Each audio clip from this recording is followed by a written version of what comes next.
We are going to continue our series on The Bible Explains, Part 186.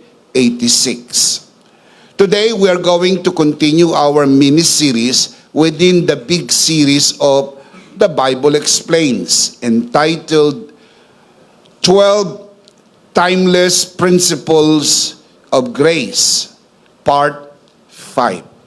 Again, nang sinimulan po natin ang series na ito, I told you that we are going to talk about one principle at a time. We'll discuss and explain the principle, and then we'll end up with life application. So we will know how to apply the principle in our daily life. So let's continue with our series. Let's commit this first to the Lord. Let us pray. Our dearest Father in heaven, we are so very thankful for how you have gathered us today. This is a beautiful day. This is the day that you have made. We will rejoice and be glad in it. Thank you so much for these beautiful people who came here today. Thank you so much for the beautiful people who are watching this broadcast today. Thank you so much for the wonderful time of praise and worship. Truly, you inhabit the praises of your people. It is always with great joy and delight to be found in your presence. For in your presence, there is fullness of joy. Even the psalmist declares, I would rather be a doorkeeper in your house than dwell elsewhere. There is so much joy and so much rejoicing in your house. We commit to you this day. We commit to you this learning time. It is our prayer that everything that will be said and done today, all by your grace, for your glory, we pray in the name of your Son, our Lord and Savior, Jesus Christ, by the power of the Holy Spirit. And everybody would just simply say, Amen. Palakpakan si Lord. Amen. Amen. In this mini-series, we already discussed the first 4 timeless principles of grace. Today, we're going to add one more principle. But before we proceed, let's look at the first 4 principles that we already talked about. You can see this on your screen. Timeless principles of grace. Number 1, rest in Christ's finished work. Can we say that together? Rest in Christ's finished work. One more time. Rest in Christ's finished work. Principle number 2. Live from your true identity in Christ. Can we say that together? Live from your true identity in Christ. Can we say this again?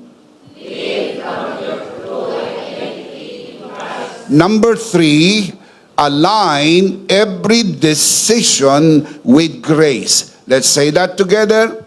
Align every decision with grace. Number 4, allow grace to guide your ambitions. Let's say that together. Allow grace to guide your ambition. Now we are going to add one more principle today. Number 5, be generous the grace way. Again, be generous the grace way. Can we say that together? Be generous the grace way. Not all generosity is done the grace way. Please remember that. Some give out of pressure, obligation, or a desire for recognition. You need to learn to be generous the right way. And the right way is the grace way. To be generous the grace way is to give freely, cheerfully, and from a heart transformed by God's abundant provision. It is giving not to earn favor, but because we have already received favor in Christ. Palagi po natin itong naririnig dahil ito po'y mahalaga at atin pong ikintal sa ating mga kaisipan. na tayo po'y hindi nagbibigay para pagpalain, na madalas naman nating naririnig sa maraming simbahan at itinuturo ng maraming pastor. Magbigay eka para ikaw ay pagpalain. Lumalabas ng iyong pagbibigay ay premyo ng iyong pagbibigay. Ang iyong pagpapala ay premyo ng iyong pagbibigay. Lumalabas na mga biyayang iyong na-enjoy sa buhay na ito ay dahil sa iyong pagbibigay, dahil sa iyong serbisyo, dahil sa iyong sakripisyo. Nothing could be farther from the truth. Kailangang maging malinaw po sa atin ng ating pagpapala ay hindi po premyo. Ito'y regalo ni Kristo sa atin sa pamagitan ng kanyang tinapos na gawa. If you believe that, shout amen. Palakpakan natin ang Panginoon. Praise God. Grace-way generosity flows from trust in God's supply, knowing that as we give, we lack nothing, and His grace empowers us to abound in every good work.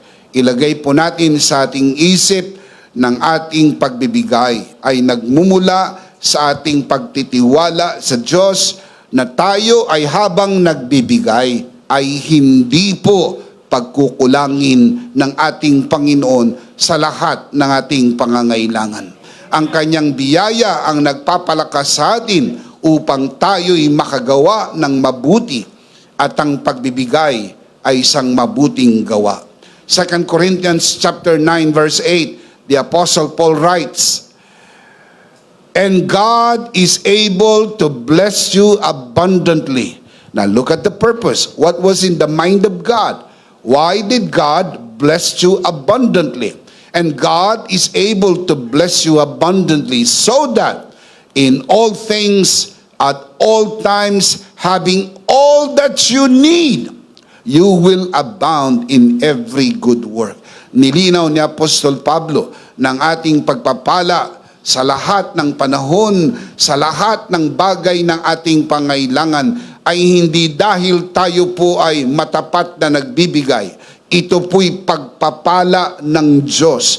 Ito po'y biyayang iginawad sa atin ng Diyos. Hindi lang para mapunuan ang ating mga pangangailangan sa lahat ng panahon.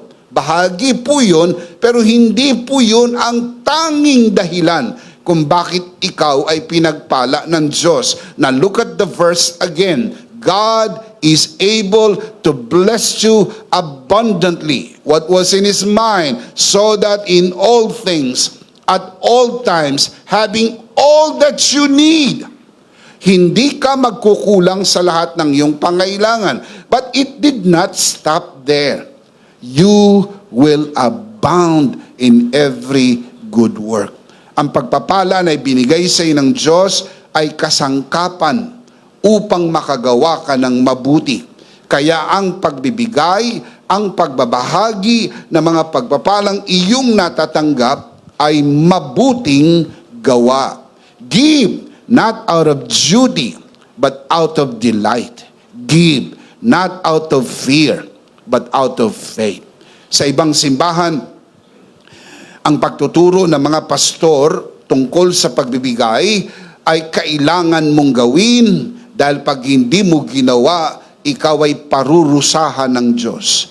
Ipadadala ng Diyos sa mga salot at sumpa kapag hindi mo ibinigay ang iyong offering. Mga kapatid, yan po'y maling-mali. Sapagkat ang iba naman ay napaniwala na kapag sila'y nagbigay, ay bubuksan ng Diyos ang mga bintana ng langit at ibubuhos sa iyo ang mga pagpapala. At madalas gumagamit pa rin po sila ng mga talata hango sa lumang kasunduan. May balita po ko sa inyo, hindi tayo kasali sa lumang kasunduan. Nabubuhay tayo sa mas mainam na kasunduan. Sa kasunduang ito, ang pagbukas ng mga bintana ng langit ay hindi nakasalalay sa ating pagbibigay. Bagaman ito'y totoo doon sa lumang kasunduan, sa bagong kasunduan, hindi lang po ang mga langit, hindi lang ang mga bintana ng langit, paging ang pintuan ng langit ay binuksan na dahil si Jesus ang ating pagpapala at ito'y iginawad na sa atin. Amen.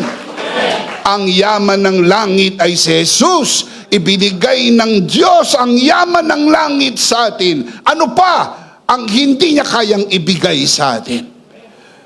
Can you say amen? At sabi ng ibang mga pastor, pag ikaw ay nagbigay, ay sasawayin ng Diyos sa mga salot at mga sumpa. At ito po'y hinahango nila sa lumang kasunduan. Tama po ang mga ito. Sa panahong ito'y isinulat sa lumang kasunduan. Ang kailangan lang maging malinaw sa atin, hindi tayo kasali sa lumang kasunduan. At dapat mas malinaw sa atin, nabubuhay tayo sa mas mainam na kasunduan. Dito sa kasunduang ito, ang pag-alis ng salot at sumpa ay hindi nakasalalay sa iyong pagbibigay. Si Kristo ang naging sumpa alang-alang sa atin upang sa pamagitan niya mapalaya na tayo sa sumpa ng kahirapan, karamdaman, kasalanan at kamatayan. Pinalaya na tayo ng Diyos. Shout amen. Sa bagong kasunduan, nagsisimula ka ng tama. Sa bagong kasunduan, nagsisimula kang pinagpala at pinaburan. Sa bagong kasunduan, hindi ka papunta sa pagpapala, ikaw ay nasa pagpapala na. Sa bagong kasunduan, hindi ka nagbibigay para pagpalain. Sa bagong kasunduan, wala ka pang binibigay, pinagpala ka na at pinaburan ka ng Diyos. Shout amen. Kailangan lang turuan ang mga mananampalataya sa bagong kasunduan ng pagpapala at pabor na binigay ng Diyos sa iyo ay hindi pang sarili.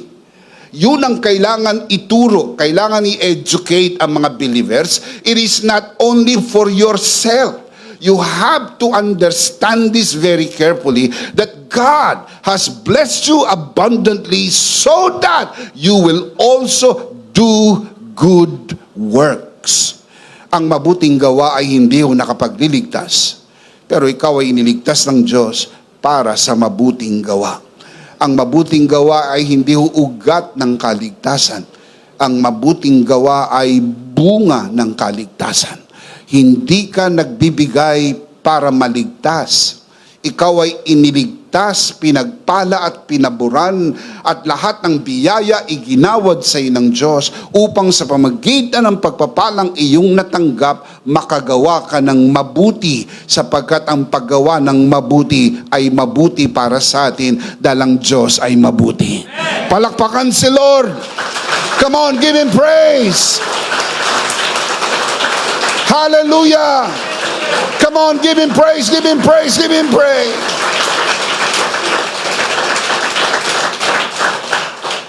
Tandaan, hindi ka nagbibigay para pagpalain. Ikaw ay nagbibigay dahil ikaw ay pinagpala. Itaas ang kamay ng mga pinagpala ng Panginoon. Itaas ang kamay ng mga pinagpala ng Panginoon. Palakpakan si Lord. Praise God. Shout amen. I want to say this again. Give not out of duty, but out of delight. Give not out of fear, but out of faith. Ikaw ay nagbibigay, hindi dahil natatakot ka na ikaw ay sumpain, magkaroon ng sakit at karamdaman, at singiling ka ng Diyos. Tulad ng pananakot na ginagawa ng ibang mga pastor sa kanilang mga miyembro na pag hindi nagbigay, ikaw ay kay maghihirap. Nakalimutan ata nila na kinuha na ni Jesus ang iyong kahirapan upang sa kanyang paghihirap, ikaw ay pinaginhawa ng Panginoon sa pagpapala at pabor na bigay sa iyo ng Diyos. Pag di ka nagbigay, ikaw ay magkakasakit. Nakalimutan ata nila na sa pamagitan ng sugat ni Jesus, pinagaling ka na ng Panginoon. Palakpakan si Lord. Hallelujah! Amen! Ang pagbibigay sa ilalim ng bagong kasunduan ay mas mainam sapagkat hindi galing sa nerbiyos at takot, Dahil sabi sa Biblia, hindi tayo binigyan ng Diyos ng espiritu ng takot, kundi ng pag-ibig, katinuan ng isip. Kaya ang mga nasa pag-ibig, matino ang isip. Ang mga nasa biyaya ay puno ng pag-ibig, at ikaw ay nagbibigay dahil sa pag-ibig. Pwedeng magbigay ng walang pag-ibig, pero hindi pwedeng umibig ng hindi nagbibigay. Kung totoong umiibig ka, kusa kang nagbibigay. At huwag kalimutan na kaya ka umiibig dahil ang Diyos ang unang umibig. Ibinigay ng Diyos ang kanyang pag-ibig sa atin. At dahil sa pag-ibig na ibinuhos ng Diyos sa atin, mula dito nauunawaan natin ng pagbibigay ay dapat kusang loob, hindi napipilitan, sapagkat masaya kang nagbibigay. Dahil kung nakapagbibigay ka, ito'y patotoo na pinagpala ka at pinaburan ka ng Panginoon, dahil yan ay biyaya ng Diyos. Shout amen.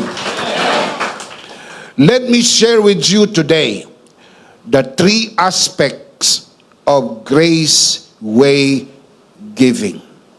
3 aspeto ng grace way giving. Nilinaw ko sa inyo, hindi lahat ng giving ay grace way. Merong ibang mga paraan. May mga paraang pinili ang mga pastor at mga simbahan na hindi ayon sa biyaya. Pero sa community na ito, sa church na ito, at maging sa full grace community sa kabuuan, sa Pilipinas man o sa ibang bansa, ay itinuturo po natin ang grace way giving. And how do you know if it is a grace way giving? You can see it in 3 aspects. Number 1, grace way giving is free from pressure. Write it down. Grace way giving is free from pressure. Grace way giving is not driven by pressure or obligation, but by a heart transformed by God's abundance. Binago ka ng kasaganaan ng Diyos, pagbabagong mabuti. Maraming tao kapag guminhawa ang buhay, nagbabago, pero ang pagbabago ay masamang pagbabago. Naging isnabero, naging masungit, naging cannot be reached, di mo na ma-reach dahil yumaman na, di mo na makausap. Pagka tinawagan mo, cannot be reached. Kapag ka piniem mo, sinisinson, at hindi mo na ma-reach dahil yumaman na. Parang feeling niya, lahat ng tumatawag sa kanya, nangungutang. Feeling niya na parang lahat ng nagre-reach out sa kanya ay humihingi ng tulong. Kaya sobrang iwas kasi akala niya siya po ay kailangan lang dahil sa pangangailangan. Hindi po ganyan ang mentality ng isang nasa biyaya. Ang nasa biyaya na bago ang iyong isip, puso't damdamin dahil sumagana ka at nagiging mapagkawanggawa ka, nagiging mas mabuti ka, nagiging mas matulungin ka. Can you say amen? Amen. It flows freely, not out of duty, but out of joy and trust in His provision. When we give the grace way, we give because we are already blessed, not to earn a blessing. Tandaan niyo po yun, napakahalaga nun. Super important po yun. Kumbaga, yun po yung isa sa mga flagship ng full grace teaching, na hindi ka nagbibigay para pagpalain, nagbibigay ka dahil ikaw ay pinagpala. Hindi nyo po yan marinig sa mga mixture churches. Sa full grace church nyo lang po yan maririnig na ang iyong pagbibigay ay dahil sa ikaw ang unang pinagpala at pinaburan. Tingnan nyo ang principle. We love because He first loved us. Same principle. You give because you first receive. Ano naman ang ibibigay mo kung hindi ka nakatanggap? Ha? Ano bang nauna? Inhale o exhale? Inhale. Di ba? Paano ka naman bubuga kung wala kang siningot? Ang masama, yung puro singot. Masama yan. Subukan mo. Patay ka. Masama rin yung puro buga. Patay ka. Oh. Para balanse ang buhay, inhale, exhale. Inhale, exhale. Kaya ka nakaka-exhale dahil nag-inhale ka. Kaya ka umiibig dahil inibig ka ng Diyos. Kaya ka nakapagbibigay dahil binigyan ka ng Diyos, pinagpala ka ng Diyos, pinaburan ka ng Diyos. Sa lahat ng pagpapala, iginawad sa iyo ng Diyos. Amen. Yung iba naman kasi ginagawang paluwagan ng Diyos. Nagbibigay sila dahil umaasa sila na sila'y makakatanggap ng mas malaki, mas marami. Kaya kapag nagbibigay na sila, oh Lord marami na ako naibigay, Lord oh Lord, ikaw naman bumawi ka, Lord ikaw naman, dami ko nang pinigay Oh, kaya lumalabas na parang ang Diyos pang may atraso sa iyo. Lumalabas na parang ang Diyos ang kailangang bumawi dahil sa dami ng iyong ibinigay. Masyado kang makakalimutin. Kaya ka nakapagbigay ng marami dahil marami ring pagpapala ang ibinigay sa iyo ng Diyos. Siya ang unang nagbigay. Shout amen. 2 Corinthians 9:7 ang paborito niyong verse. Each of you should give. Look at this. Each of you should give what you have decided in your heart to give. Saan manggagaling ang pagpapasya? Sa puso. Sa puso. Pusong binago. Mula sa pusong binago. Look at this. Each of you should give what you have decided in your heart to give. Not reluctantly or under compulsion, for God loves a...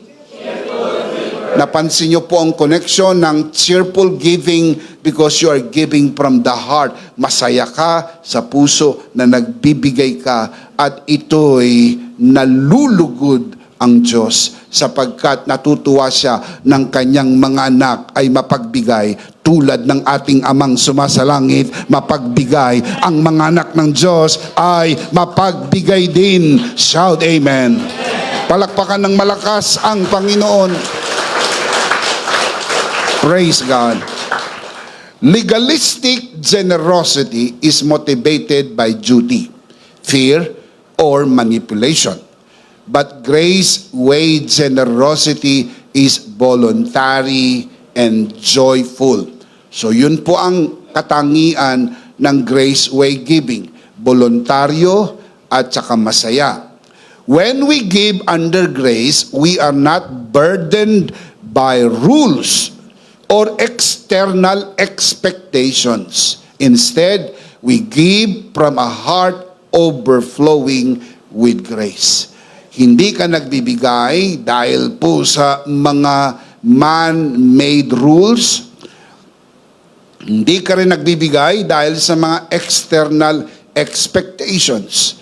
Mga expectations na ipinangako ng pastor. Ang iba po kinuha sa mga verses na hindi naman tayo kasali, lalo na galing sa lumang tipan at lumang kasunduan. O kaya naman mga pangako ng expectations na wala ng verse. Basta sinabi na lang na pag ikay nagbigay ka, magkakakotse ka, magkakabahay ka.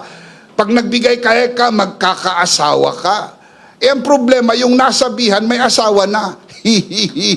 Sabi ng isang pastor na kausap ko, sinabi daw niya, doon sa membro niya, pag nagbigay ka, magkakaroon ka ng asawa. Sumagot yung membro, sabi niya, pastor, may asawa na po ako. Sabi niya, ganon ba? Sige, madadagdagan pa. So, maling mga pangako, mga maling expectations, dahil po sa kagustuhan ng mga pastor at simbang makuha ang pera ng mga miyembro, lumalabas po sila sa katotohanan ng salita ng Diyos. Grace frees us from giving under compulsion. Nilinaw ni Apostol Pablo, not out of compulsion. We give because we want to, not because we have to. You see the difference? You give because you want to, not that you have to.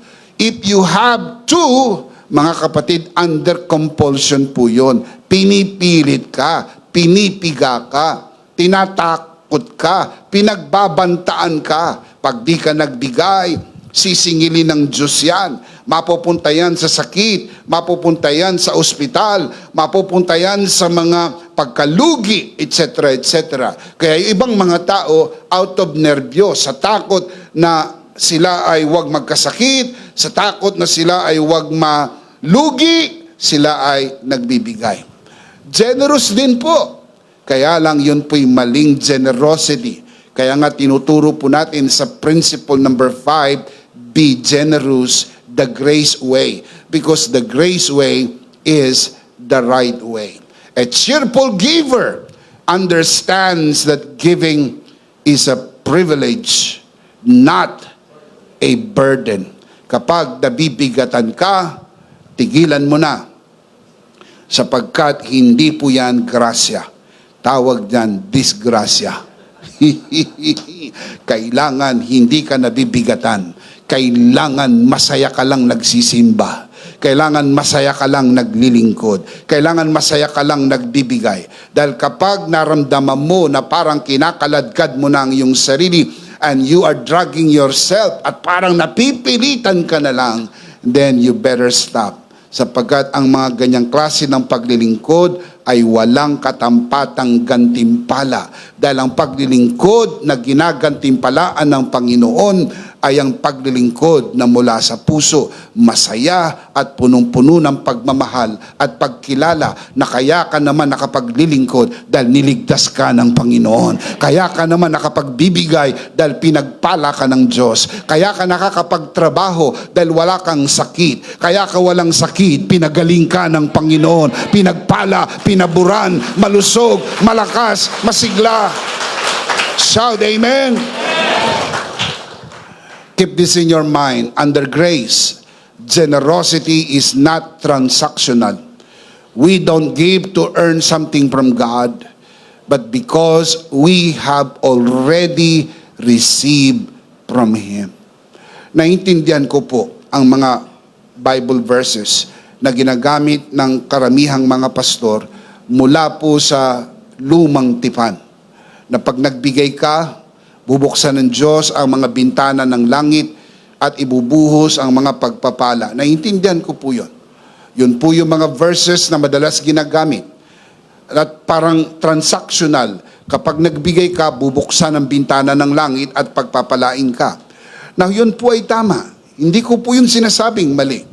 Pero yun po ay isinulat, binigkas ng mga propeta sa panahong kakaiba kaysa sa panahong nabubuhay tayo.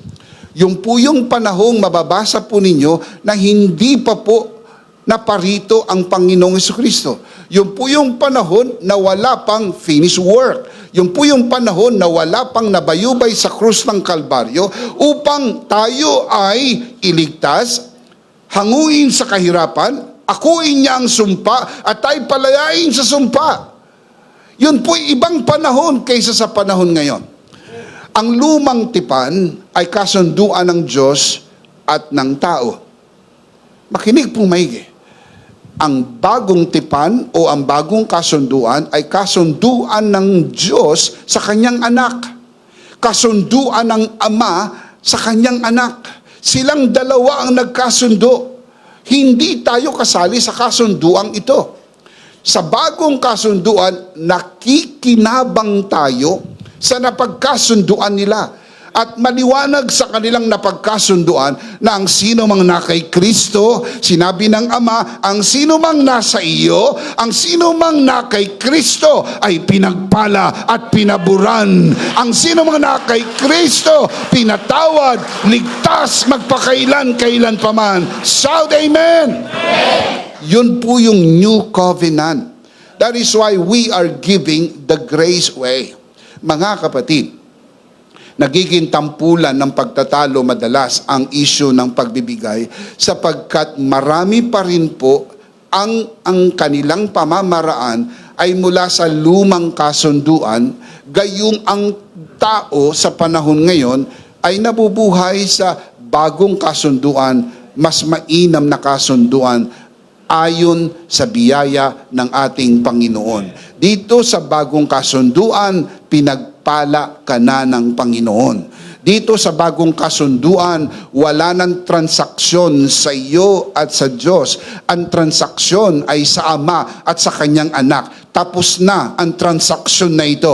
Napagkasunduan na lang. At kung ikaw ay na kay Kristo, wala kang magagawa kundi lasapin ang pagpapala at pabor, biyayang bigay ng Diyos, sapagkat ikaw ay benepisyaryo. Amen. Hindi ba sa mga kontrata, minsan nakalagay kung sino ang yung mga beneficiaries? Yung mga beneficiaries mo walang magagawa kung hindi i-enjoy lang yung benefits. Talagang ganun. Kasama yun sa benepisyo. Kapag na kay Kristo ka, ikaw ay beneficiaryo. Hindi mo yan in-earn. Simply benefits mo lang yan. Dahil na kay Kristo ka, pinatawad ka na. Dahil na kay Kristo ka, ligtas ka na. Dahil na kay Kristo ka, ang pangalan mo nakasulat sa aklat ng buhay. Hey, hindi na mabubura ang pangalan mo sa aklat ng buhay dahil ang Diyos ang nagsulat nito. Kung mabubura ang pangalan mo sa aklat ng buhay, aber, sino magbubura? Yung pastor nyo? Sino magbubura? Yung obuspi nyo? Hindi Wala siyang access doon sa Book of Life. Buburahin daw eka ng Diyos. Alam nyo po ba, kapag ikaw ay nagsulat at nagbura ka, ibig sabihin nagkamali ka. Di ba, binubura lang yung mali? So kung ang Diyos nagsulat, tapos nagbura, nawaw mali ang Diyos. Isinulat niya, Juan de la Cruz. Mali. Hindi pala dapat yan. Papalitan ko ang pangalan. Juan Bautista. Mga kabiyaya, hindi pwedeng magbura ang Diyos dahil hindi nagkakamali ang Diyos nang isinulat ang iyong pangalan sa aklat ng buhay. Amen. May balita ako sa inyo, isinulat ang iyong pangalan sa aklat ng buhay bago pa likain ang mundo. Kaya hindi ka pa tao, nakasulat na ang pangalan mo sa aklat ng buhay dahil alam na ng Diyos kung anong mangyayari sa hinaharap. Kilala ka ng Diyos bago ka ipinanganak. Alam ng Diyos darating sa araw na tatanggapin mo si Jesus. Dahil sa foreknowledge ng Diyos, nakita niya na, isinulat niya na, at dahil ikaw ay na kay Kristo, may transaksyon ng Diyos at ang Ama. Ang sino mang na kay Kristo, ligtas magpakailan-kailan pa man. Ang sino mang na kay Kristo, pinagpala at pinaburan. May transaksyon ng Ama at ang Anak. Sa sugat ni Jesus, pinagaling ka na. May transaksyon ng Ama at ang Anak na sa paghirap ni Kristo, pinaginhawa ang iyong buhay. Do not steal anything from the finished work of Christ. Mga kapatid, kapag makukuha ang lahat ng ito, hiwalay sa tinapos na gawa ni Kristo, iniinsulto mo ang Ama, iniinsulto mo ang ating Panginoon Kristo, winawalang kabuluhan mo ang tinapos na gawa ni Kristo, gayong sa pamagitan nito, tinapos niyang lahat, kompleto na ang lahat ng bagay kay Kristo. Kay Kristo, ikaw ay kompleto. You are complete. Hindi ka kulang at hindi ka kulang-kulang. You are plero. In Christ, you are plero. You are complete. Hindi ka lang sarito. Plero ka pa. Kay Kristo, you are forever blessed. Yan ang pinagmumula ng giving mo. Hindi kung saan-saan. At hindi kung ano-ano. Pag naintindihan mo na yan, madali nang magbigay. Ang problema, ang iba po ay kailangan pantakutin. Yung iba, kailangan pampigain. Ang kunat nyo naman. Kailangan pa kayong pigain, kailangan pa kayong takutin, kailangan pa kayong dramahan. Kaya may mga pastor, Mahilig sa drama. Dinadramahan ng mga membro, payak-yak. Yung pong alam yung mga paawa effect na nakakaawa. Mapuputulan na tayo ng kuryente. Hindi kayo nagbibigay. Wala na kaming makain. Hindi na kayo nagbibigay. Mga kapatid, yung sagot ko, ba't di ka magtrabaho? Ba't kinakailangan lahat ay kunin mo yan sa iyong mga miyembro? Si Apostol Pablo, nung panahong mahina ang support, nag-tent making. Nagtahi muna ng tolda pansamantala. Pero huwag nating pilitin ang mga tao magbigay para mapunuan lang ang ating mga pangailangan at paawa, kung hindi makuha sa awa, dadramahan, tatakutin. Ang dami ninyong gimmick. Gayong simple lang po ito. Isentro natin kay Kristo. Kusang magbibigay ang tao. Masayang magbibigay ang tao. Sapagkat alam ng mga tao na kaya sila nakapagbibigay dahil sa tinapos na gawa ni Kristo sa krus ng Kalbaryo. Shout Amen. Amen. Taas sa kamay ng mga pinagpala. Yan ang mga kamay na nagbibigay. Palakpakan natin si Lord. Praise God. Amen.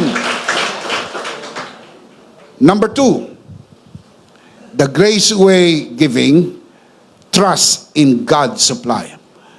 Yan po ang grace way giving. Nagtitiwala sa supply ng Diyos. Kaya ka nagbibigay dahil alam mo hindi ka pagkukulangin ng Diyos. Can you say amen? One reason people struggle with generosity is the fear of lack. But grace way giving trust in God's provision. I want to say that again. Grace way giving trust in God's provision.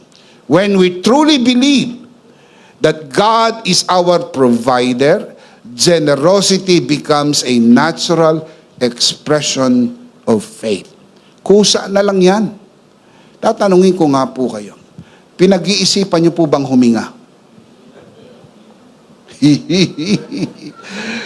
Tinatanong ko po kayo, pinag-iisipan niyo po bang huminga?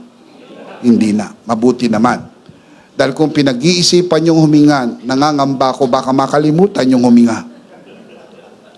Napapansin niyo po ba kahit tulog kayo, humihinga kayo? Ang tawag dyan, it comes out naturally. Giving comes out naturally. Hindi kailangan takutin, pigain, pagbantaan. Hindi rin kailangan manipulahin, suhulan, o kaya ay manipulahin ang mga pangakong wala naman pong katuturan o walang kabuluhan.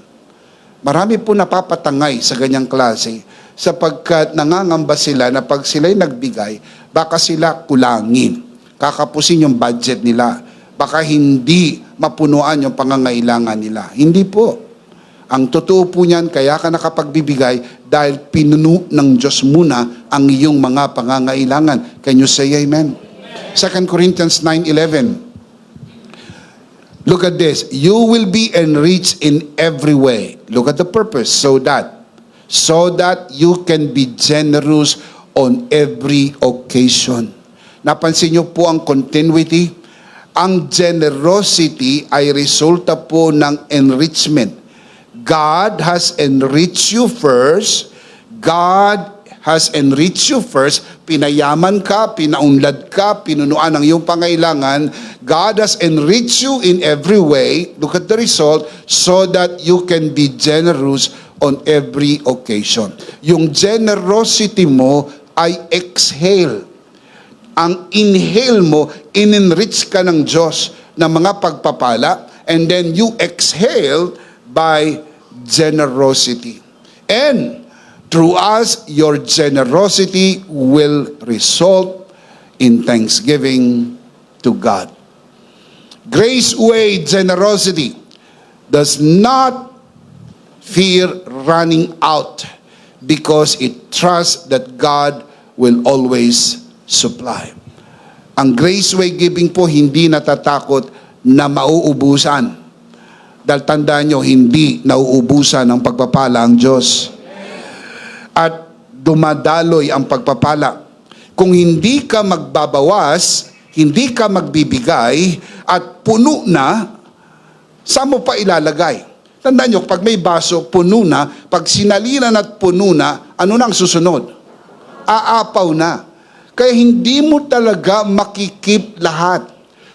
It's either kusang aapaw o iyong bawasan upang habang binabawasan mo, lalong nagpapatuloy ang supply.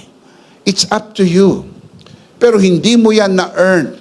Yan ay biyayang ibinigay sa iyo ng Panginoon because you are in Christ. Kaya mapansin nyo, may mga taong higit na magaling sa iyo, mas mahusay sa iyo, pero hindi man lang nangalahati ng bagay na mayroon ka. Dahil hindi huya premyo ng iyong galing at husay. Yan po'y ngiti ng langit. Yan po'y pabor ng Diyos. Yan po'y pagpapala ng ating Panginoong Jesucristo. Can you say amen?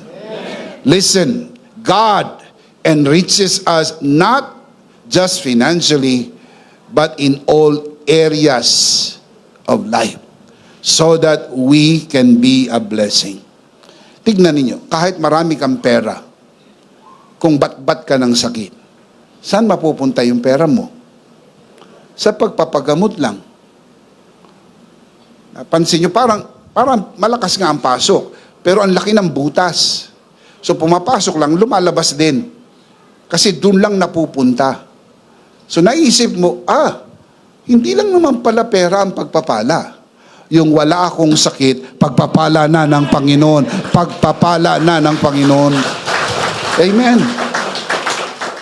Oh, daming ang pera, pero stress na stress ka sa asawa mo. Pag umuwi, lasing, nananakit, naghahanap ng masarap na pagkain, wala namang iniintrega. O kapag ka umalis, hindi mo alam kung babalik. Pag umalis, hindi mo na nagsabi kung nasaan siya.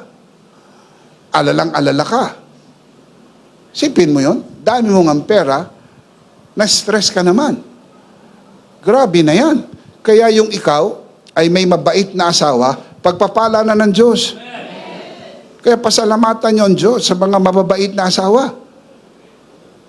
Yan po ang dahilan, kaya mukha kang bata. Oh, sipin mo kung asawa mo ay hindi mabait, mas stress ka. Kaya kung ako sa inyo, huwag ka magpa-stress. Ipaubaya mo na lang sa Panginoon. Hindi mo naman siya kayang baguhin, ang Panginoon lang ang kayang magbago ng buhay. So ipaubaya mo sa Lord. Darating din ang panahon, hindi man ngayon, tandaan ninyo, may bukas pa. At bukas, may magandang bagay na inilaan ng Panginoon para sa iyo. Palakpakan si Lord. Amen? Amen. Yung mga anak na mababait, yung mga anak na kamukha ninyo, pagpapala yan. Isipin mo, pag tumingin ka, para ka nananalamin.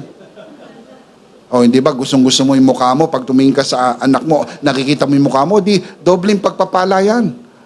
Natutuwa ka na sa mukha mo, nakikita mo pa yung mukha mo sa anak mo, gusto nyo ng triple, nakikita mo pa sa apo mo. Sobra-sobra ng pagpapala ng Diyos sa buhay ninyo. Pag tumingin ka sa anak mo, kamukha mo, tumingin ka sa apo mo, kamukha mo. O, pag tingin mo sa kapitbahay, kamukha mo rin. Hindi na titigil ang pagpapala ng Diyos. Tuloy-tuloy ang pagpapala. Palakpakan si Lord. Praise God. Amen. Remember this, when we give the grace way, we become channels of His provision, leading others to glorify God. Hindi ka ho timba, ikaw ay daluyan ng pagpapala. Kaya wag sahod ng sahod. Padaluyin mo ang pagpapala. Alam niyo, may kasabihan ng Tagalog, ang talbos, kaya nananatili yan natatalbusan, may talbos, kasi tinatalbusan. Alam niyo sabi ng mga Tagalog, talbusan mo ka. Di ba? Sabi ng mga matatanda, di ba? Nanay Ising, di ba? Oh, di ba? Sabi ng mga matatanda yan, na pag tinalbusan mo ka, lalong yayabong. Kaya kinakailangan nyo mga kapatid, talbusan nyo. Hindi ho para ikaw ay pagpalain. Kung hindi, meron ka ng talbos. Oh, hindi ka pa nagtatalbos, may talbos ka na. Pero naturally, pag tinatalbosan mo yung talbos, tumatalbos. Oh. Kaya, natural lang yan. Can you say amen? Number 3, grace way giving reflects Christ's generosity.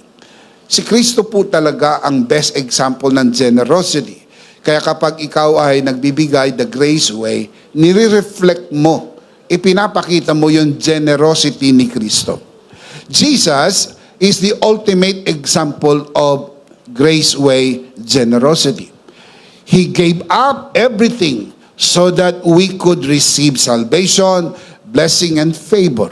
Our giving should reflect His sacrificial and selfless love. Wala nang dadakila pa sa halimbawa na ipinakita ng ating Panginoong Jesucristo, yung kanyang sakripisyo at yung kanyang pag-ibig sa atin. Siya ang ating huwaran, siya ang ating pinamamarisan, siya ang ating sinusundan. Ang atin pong sinusundan ay ang Panginoong Jesucristo. Can you say amen? We are followers of Jesus, not followers of Paul. I don't follow Paul, I follow Jesus. Can you say amen? Si Jesus ang ating sinusundan, hindi si Pablo, hindi si Pedro, hindi kung sino-sinong Poncio Pilato. Ang mga ito sumusunod din kay Kristo. Pero sumusunod tayo doon sa main character. Ang main character ay hindi si Paul. Ang main character hindi si Peter. Ang main character ay si Jesus. Can you say amen? 2 Corinthians chapter 8 verse 9, for you know the grace of our Lord Jesus Christ, that though He was rich, yet for your sake, what happened to Him? He became poor. What is the purpose? Why He became poor? So that you, through His poverty, might become rich. Of course, alam ko na may mga pastor na bumabasa po ng verse na ito at ini-spiritualize. Ang meaning daw ng verse na ito ay spiritual na kasaganaan at hindi ho material. That is wrong. Ang tinutukoy ng verse na ito ay kasaganaang material at pinansyal. Sigurado po ko, look up here, look at my eyes, and those of you are watching this broadcast. Dahil ang tinutukoy po ni Apostol Pablo rito ay literal na paghihirap ni Kristo materially and financially. Ang resulta po niyan ay literal, material, and financial. Si Kristo po'y pinanganak na aba. Siya po'y pinanganak sa sabsaban ng Bethlehem. Siya po ay mahirap pa sa daga. Dahil ang daga may lungga, ang ibon may pugad. Siya po'y walang sariling bahay, walang maraming damit. Wala po siyang sariling sasakyan. Kung saan siya abutin ng gabi, doon siya natutulog. Siya po'y kumakain kung saan mayroong pagkakataon ng kainan, sapagkat siya at kasama ang kanyang mga alagad napupunuan ng kanilang mga pangailangan pang-araw-araw, pero hindi sila marangya sa maraming bagay. Ang mga ito ay tiniis ni Kristo, hindi upang pamarisan ang kanyang paghihirap. Ito'y tiniis ni Kristo upang sa pamamagitan ng kanyang paghihirap, tayong susunod sa kanya ay maiangat ang buhay at mapagpala at mapaboran. Kaya kung magiging matapat ka, tignan mo ang sarili mo sa salamin, mas maganda ang buhay mo kaysa sa naging buhay ni Jesus nung siya'y nasa lupa. Si Jesus walang bahay, may bahay ka. Si Jesus walang sasakyan, may sasakyan ka.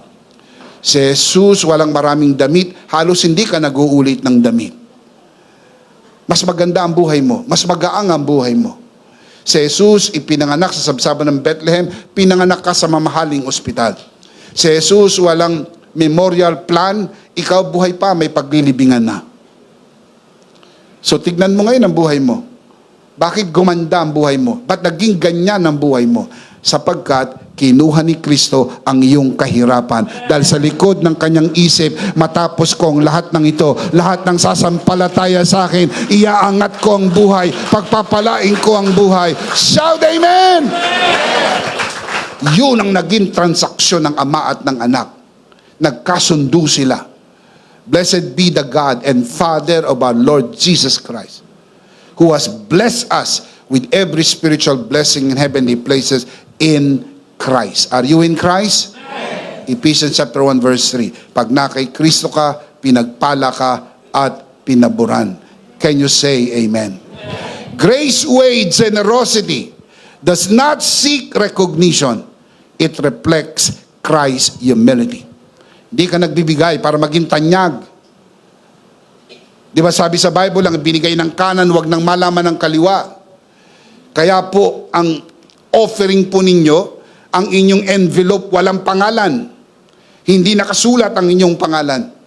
Sapagkat you offer it to God. Hindi para maging sikat, hindi para makatawag ng pansin. Kundi kaya mo yan ibinibigay sapagkat binigyan ka ng Panginoon.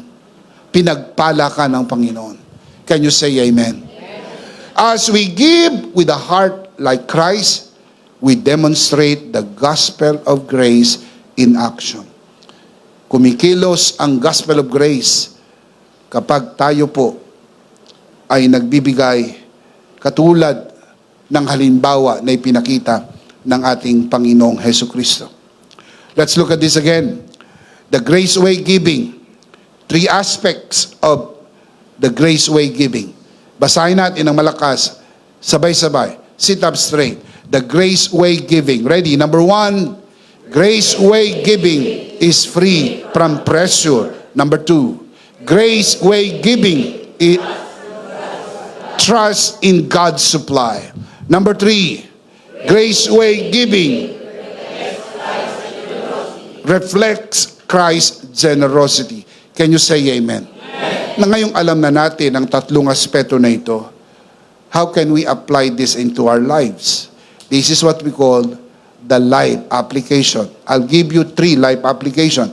Pagkatapos ng meeting na ito, worship service, bababa tayo, uuwi po tayo sa ating kanya-kanyang mga bahay, at bukas haharapin natin ang mundo. How can we apply what we have learned today? Number 1, trust in God's unlimited supply.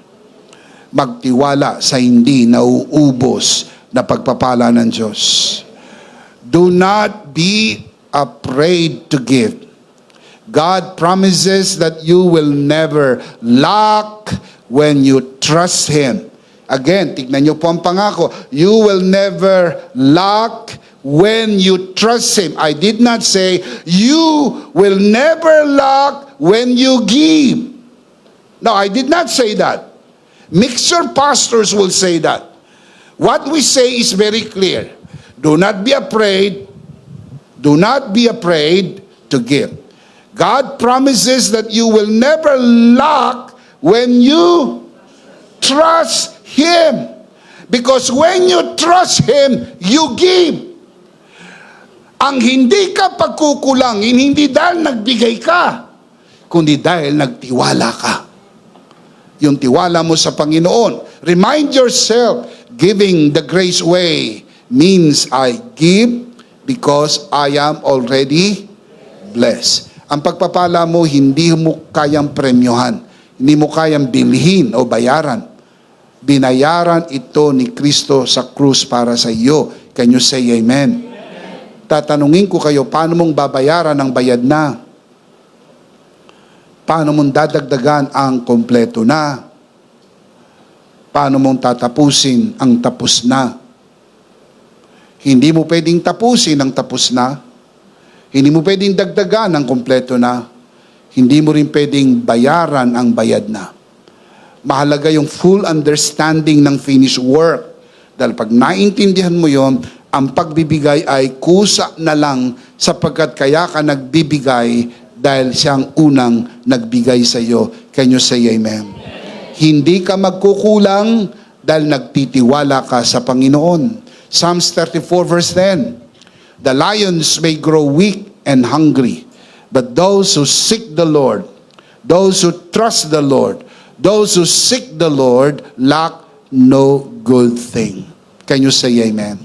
Philippians 4:19, and my God will supply all your needs. How many of your needs? All your needs. On what basis? According to His glorious riches in Christ Jesus. Ang iyong source ay hindi ang iyong business. Ang iyong source ay hindi ang iyong work. Pwede ka matanggal sa trabaho, pwedeng mabankrupt ang negosyo, pero hindi ka pagkukulangin ng Panginoon. Ang iyong source ay hindi natural. Ang iyong source ay supernatural. According to His riches in glory through Christ Jesus. Can you say amen? Number 1, trust in God's unlimited supply. Number 2, reflect Christ in your generosity. Ipakita mo si Kristo sa iyong pagbibigay.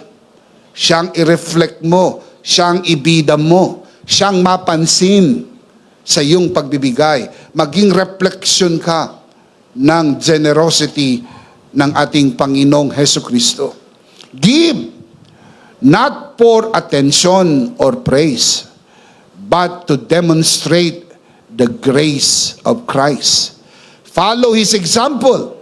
Give sacrificially and generously, knowing that true generosity flows from a heart transformed by His love and grace. Ang pusong nabago ay kusang nagbibigay. Ang pusong nabago, naunawaan ng grasya at tinutularan ang sakripisyo at paglilingkod na ipinamalas ng Panginoong Kristo sa krus ng Kalbaryo para sa atin. Siya po ang ating model. Siya po ang atin pong pamamarisan, hindi kung sino-sino. Ang atin pong sinusundan ay ang halimbawa mismo ng ating Panginoong Hesukristo. 2 Corinthians chapter 8 verse 9, the Apostle Paul writes, "For you know the grace of our Lord Jesus Christ, that though He was rich," what happened to Him? He became poor, so that for your sake, for my sake, for our sake, so that you, through His poverty, might become rich. Kalooban ng Diyos, guminhawa ang iyong buhay. Kalooban ng Diyos, mabayaran mo lahat ng iyong utang. Kalooban ng Diyos, mapunuan ang iyong pangailangan. Kalooban ng Diyos, umangat ka at huwag kang alipin ng utang. Huwag kang mabaon sa utang. Kalooban ng Diyos, ma-enjoy mo ang mga pagpapala at pabor. Na kung hindi pa po kayo nandoon sa pwesto na kayo'y lubusang nakaahon at kayo po ay lubusang pinagpala at pinaburan, keep on believing and keep on declaring, sapagkat ito'y kalooban ng Diyos para sa iyo. Hanggang dumating ang araw, masasabi mo that you are free from debt. Wala akong utang kahit kanino. And that it feels good. It feels so very good. I can look at your eyes and tell you honestly from the bottom of our hearts, I do not owe anything to anyone. Wala po kong utang kahit kanino, kahit magkano. Hindi ho dahil tayo super rich, kundi dahil tayo po'y super blessed by God. Pinagpala ka at pinaburan ng Panginoon. My family is blessed. My wife is blessed. My children are all blessed by God. My grandchildren are all blessed by God. Why? Because we believe and we declare. Pag naniwala kayo, bigkasin nyo. Huwag kayong maniwala sa isip lang. Maniwala kayo sa puso, tapos palabasin nyo sa bibig. Dahil sabi sa Bible, naniniwala ang tao, hindi sa isip. Naniniwala ang tao saan? Sa puso. Binibigkas ng bibig. You believe in your heart and you declare with your mouth. Kaya lagi mong dideklara na ikaw ay pinagpala, pinaburan, malusog, malakas, masigla, mabubuhay ng mahaba. Shout amen. Huwag kayo magdideklara ng kamatayan, darating po yan. Huwag kayo magdideklara ng kahirapan, darating po yan. Huwag kayong magdideklara ng kakapusan. Darating po yan. Kontrahin mo. Lagi mo ideklara kay Kristo, ako'y malusog, malakas, masigla, pinagpala, pinaburan. Lagi mo ideklara kay Kristo, ako'y pinagpala. Shout amen. In Christ, you are blessed and highly favored. In Christ, you are rich and godly. Put that in your hearts. Ikaw ay pinagpala. Ikaw ay pinayaman dahil kinuha ni Kristo ang iyong kahirapan para guminhawa ang iyong buhay. Shout amen. Number 3, give generously without pressure. Give generously without pressure. Meron din nagbibigay generously, pero pressure na pressure. Nilapitan ng bishop, nilapitan ng pastor, binigyan ng presyo, kaya yung presyo naging pressure. Bigay mo ito. Kung gusto mo kang gumaling, bigay mo ito. Bigay mo ito. Halagang ito. Kaya na pressure siya. Sobrang pressure. Lumipat ng church. Mga kapatid, we do not do that in the grace community. Your generosity is not defined by others or measured by the church, but by your own understanding of grace and the love in your heart. Naintindihan mo ba yung grace? Naintindihan mo ba yung biyaya? May pag-ibig ba sa iyong puso? It comes out naturally. You become a natural, generous giver. Ang generosity hindi yung nasusukat sa laki ng binigay. Natatandaan niyo po yung babaeng balo na nagbigay ng 2 kusing? Tapos kasabay niyang nagbigay yung mga mayaman na napakaraming ibinigay. Remember that story in the Bible? Tinawag niyang kanyang mga alagad at sinabi, ang babaeng balo ay nagbigay ng higit kaysa sa kanila. Nagbigay ng marami. Bakit? Sapagkat ang sabi po ni Jesus sa kanyang mga alagad, object lesson, ang mga mayaman nagbigay mula sa kanilang surplus, mula sa sobra, tira-tira, yung hindi nila magamit. Pero itong babaeng balo ay nagbigay ng lahat ng mayroon siya. Kaya ang generosity ay sinusukat hindi sa laki ng ibinigay, kundi sa laki ng itinira. Doon po ang sukatan sa natira, hindi sa ibinigay. Natural lang malaki ang maibibigay mo kasi marami kang pera. Paano naman po yung hindi masyadong marami ang pera? So hindi na sila papasa sa standard ng generosity. Sa standard ng tao, probably not. But in God's standard, you will pass because you give out of your understanding of the grace of God and the love that you have in your heart. Remember, you can give without loving. But you cannot love without giving. Kahit maliit yung halaga, dahil yun lang ang kaya mong ibigay. Pero ang puso mo'y punong-puno ng pagmamahal, ibinigay mo sa standard ni God, generous giver ka. Pero yung mga mayaman na sobra-sobra, ang daming ibinibigay. Pero hindi man lang gumalaw ang timbangan. Di man lang nila naramdaman. Parang hindi man lang nila naramdaman na yun ang ibinigay nila sa dami ng kanilang pera. Pag tinimbang kayo ng Panginoon, sabi sa Biblia, ang tunay na generosity ay hindi nasusukat ng tao o hindi rin sinusukat ng simbahan, kundi ng iyong intindi sa biyaya at pag-ibig na mayroon sa iyong puso.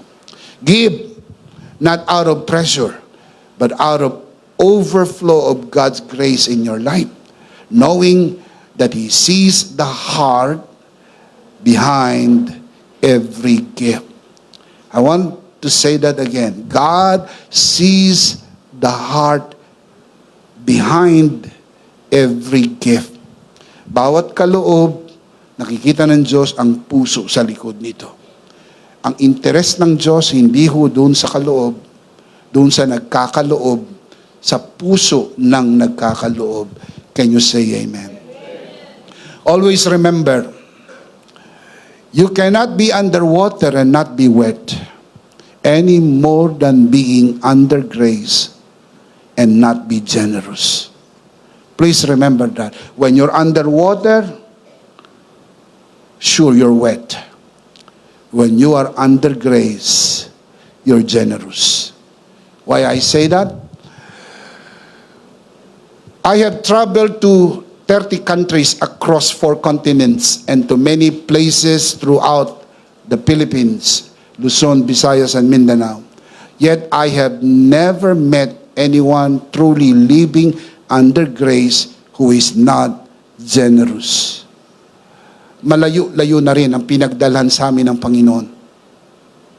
Sa 4 na kontinente ng mundo, 30 bansa na po napuntahan namin ni Pastora Jo. At may mga pagkataong kasama ng aming mga anak.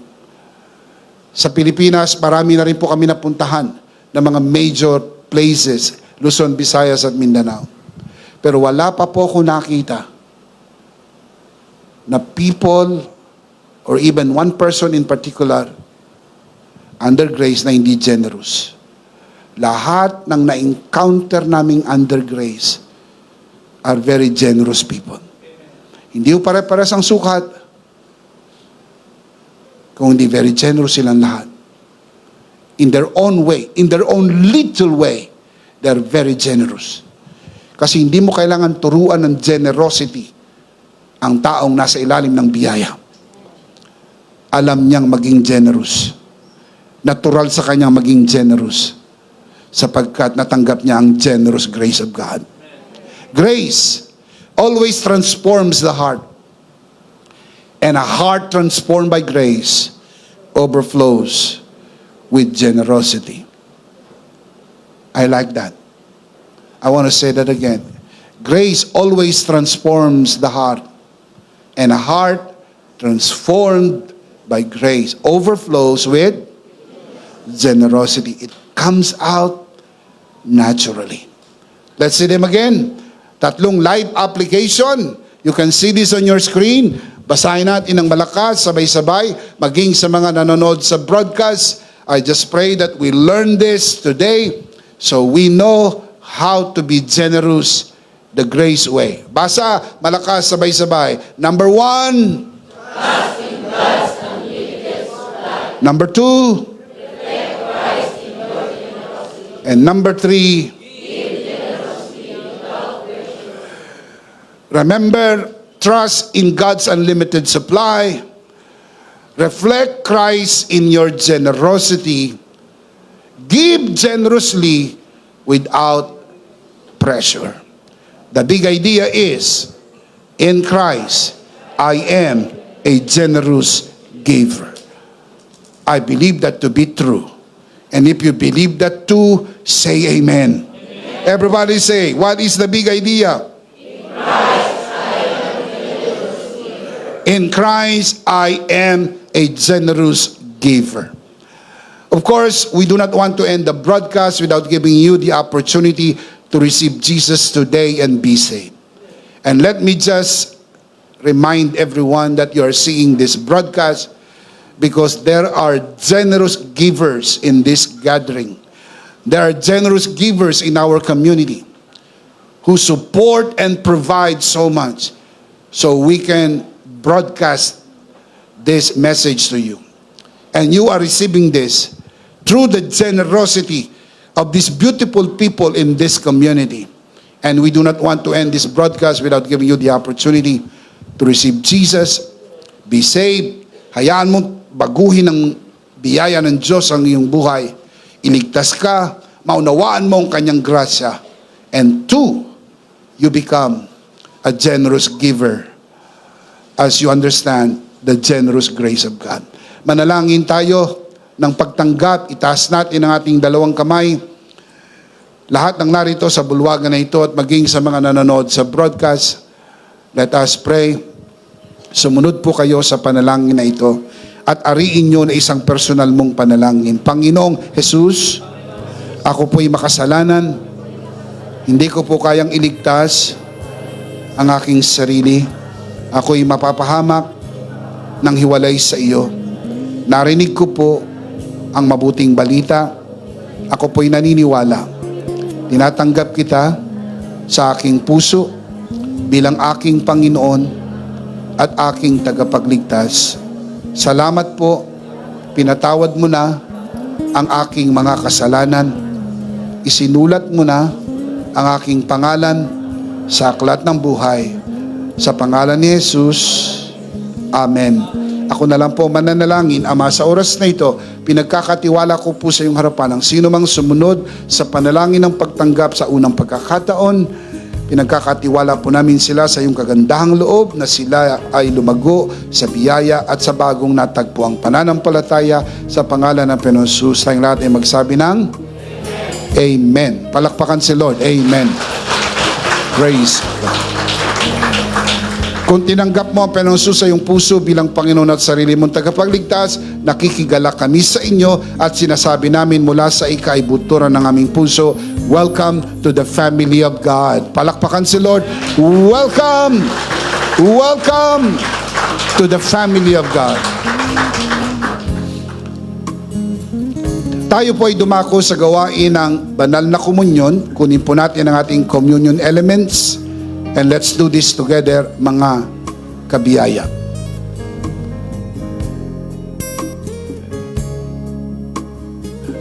Alright, let's do this together, mga kabiyaya. Hawak-hawak po natin ang pinakamakapangyarihang simbolo ng tinapos na gawa ni Kristo sa krus ng Kalbaryo. Ito ang aral na tinanggap ko sa Panginoon at ngayon naman ay binibigay ko sa inyo.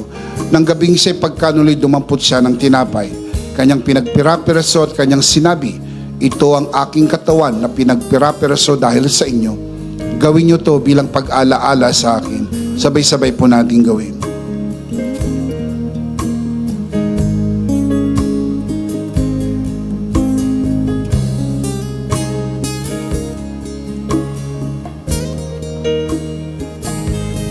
Gayon din naman matapos maghapunan ay kanyang hinawakan ng saro at kanyang sinabi, ito ang saro ng bagong tipan na pinagtibay ng aking dugo. Gawin niyo to bilang pag-alaala sa akin. Sabay-sabay po natin gawin. Ati po itaas ang ating dalawang kamay at sumunod po tayo sa panalangin na ito. Aming Ama, maraming salamat po sa aming Panginoong Hesukristo. Panginoong Hesukristo, maraming salamat po sa iyong banal na dugo na iyong tinigis sa krus ng Kalbaryo. Dahil po dito, lahat ng aming kasalanan ay yun ang pinatawad. Maraming salamat po sa iyong katawan na nabugbog at nasugatan. Dahil po dito, lahat ng aming sakit ay yun ang pinagaling. Gaya ng nasusulat sa iyong mga sugat, ako'y magaling na. Ako'y naniniwala, ako'y magaling na. Aking dinideklara, ako'y magaling na. Ako'y malusog, malakas, masigla, pinagpala, pinaburan, at mabubuhay ng mahaba. Sa pangalan ni Jesus, maraming salamat po, Banal na Espiritu, sa iyong kapahayagan sa mensahe ng biyaya. Sa pangalan ng Panginoong Jesus, Amen. Amen. Palakpakan si Lord. Praise God. Praise God. Sabay-sabay, malakas. Ano po ang big idea? One more time. In Christ, I am a generous giver. Are you in Christ? You are a generous giver. Can you say amen? Last of all, let me speak to your heart, you who are watching this broadcast. If this broadcast has blessed you, and if not asking too much, I would like you to bless this ministry with your love offering, so that together we can reach the world with the message of full grace. And from the bottom of our hearts here at EMI, we would like to say, thank you for giving to the Lord. We'll see you next Sunday, prayerfully on site, but definitely we'll see you again online. Ako po, si Bishop Emmy. Kasama po si Pastora Jo at ang kabuuan ng The Lord's Community and EMI Broadcast. Maraming salamat po. Stay a bit for more announcements. Stay blessed and stay connected. Always remember, in Christ, you are forever. Charito!